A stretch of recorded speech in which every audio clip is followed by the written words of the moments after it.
Chinese state-run media has done it again. On the 4th of May 2020, China Daily posted 2 videos of former Uyghur concentration camp detainees, but saying that they weren't concentration camp detainees, and saying that anti-Chinese forces prompted their family members to post video testimonials of them online for the world to see. Of course, I'm talking about the daughter of Imijan Saidin, Samira Imin, who posted a video of her father months ago saying that she hasn't had contact with her father since May 2017. And of course, I'm talking about Gülgina Taşmehmet, who, according to her sister who lives in Germany, Gülzira Taşmehmet, says she has been missing since January 2018. Now China, instead of going and having these people go on live television and saying that they are living well and these Uyghur video testimonials are all lies, these people haven't been able to contact their family members for years. Wouldn't it just been easier to have these people contact their loved ones on a daily basis instead of putting them all over the screen? Now, of course,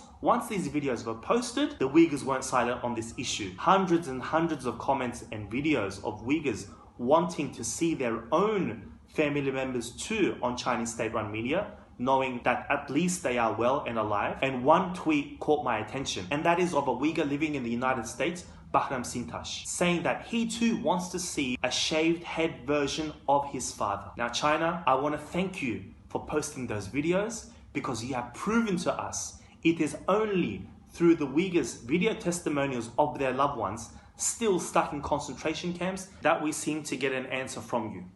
Now where's the rest of them?